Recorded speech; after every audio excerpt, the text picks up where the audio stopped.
क्या living relationship भारतीय संस्कृति या सनातनी संस्कारों के हिसाब से सही है? अब आप में से अधिकतर लोगों का आंसर यही होगा कि नो, क्योंकि ये एक पश्चिमी संस्कृति है। लेकिन अगर सब समझदारों की तरह बात करेंगे तो साला समाज को बिगाड़ेगा कौन? हम हमसे मतलब है यहाँ खुशबू पटानी और सो कॉल सम सोशल एक्टिविस्ट। तो हाय, मैं हूँ अंकित व्यास, स्वागत करता हूँ आपका व्यास सिंह में।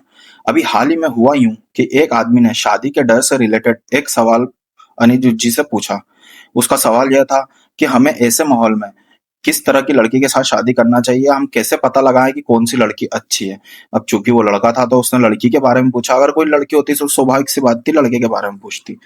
अब इस सवाल पर अनिरुद्ध जी ने कहा, क्योंकि अब लड़कियां लाते हैं 25 साल की जी। अब 25 साल की लड़की 4 जगह वो मुंह मार चुकी होती है, सब नहीं पर बहुत। अब पूरी बात ना सुनते हुए ना ही समझते हुए खुशबू मैडम ने तपाक से अपना कैमरा ओपन किया और अनशन बोलना चालू कर दिया अनिरुद्ध जी के खिलाफ। मैं इसको समझा देती कि मुंह मारना क्या होता है। I would have make him understand clear and these are bloody anti nationalist lot. You should never be supporting such bastards of highest order. All the namards of the society, all the fucking namards of the society is following this bastard. She said कि इन्होंने सिर्फ लड़कियों के बारे में ही क्यों बात करी, लड़कों के बारे में क्यों नहीं? अरे मैडम, जब आप पूरा वीडियो देखती तभी तो आपको पता चलता कि यहाँ उन्होंने दोनों की बात की गई थी, ना कि किसी लड़के की ना ही लड़की की।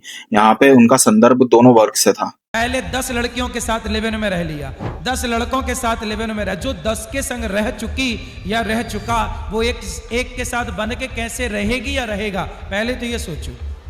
जो 10 जगह मुंह मार चुका है या चुकी है वो एक के साथ बंधेगी कभी या बंधेगा? फिर देखते ही देखते मैडम लिव इन रिलेशनशिप के सपोर्ट में आ गई। और लिव इन में रहना क्या गलत है भैया? क्या गलत है? अब इनके अकॉर्डिंग लिव इन में रहने से इंसान एक दूसरे को जान जाता है और शादी टूटने के चांसेस ना के बराबर हो जाते हैं, और ना जमा तो फिर उसके बाद में दूसरा बंदा या दूसरी बंदी ट्राई करो। अब मैं आपको बताता हूँ कि लिविंग में रहने वालों की शादी ज्यादा नहीं टिकती। ऐसे कपल जो अपनी शादी से पहले किसी और के साथ लिव इन में रह चुके हैं, उनकी शादी के टूटने के चांसेस या परसेंटेज कहीं गुना ज्यादा होते हैं कंपेयर टू उन कपल्स के जो अपनी शादी के पहले कभी भी किसी के साथ लिव इन में नहीं रहे। ऐसा मैं नहीं बोल रहा हूँ, ऐसा इंस्टीट्यूट फॉर फैमिली स्टडीज 2023 की रिपोर्ट बोलती है कि शादी या सगाई से पहले साथ रहने वालों की शादी टूटने की दर शादी के बाद रहने वालों से ज्यादा रहती है।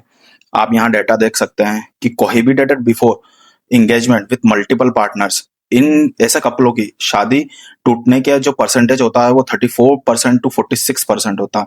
वहीं पर कोहिबिटेड ओनली आफ्टर द मैरिज ऐसे कपलों की शादी टूटने की दर जो है वो 23% होती है।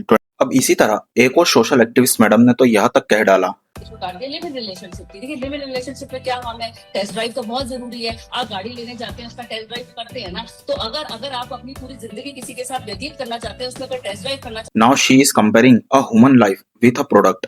अब अगर यही बयान किसी आदमी का होता तो सारा महिला वर्ग उसके खिलाफ खड़ा हो गया होता और कहता कि देखो देखो इसने हमको प्रोडक्ट से कंपेयर किया। अब यहाँ कौन सही है और कौन गलत है, इसका फैसला मैं अब आप पर छोड़ता हूँ।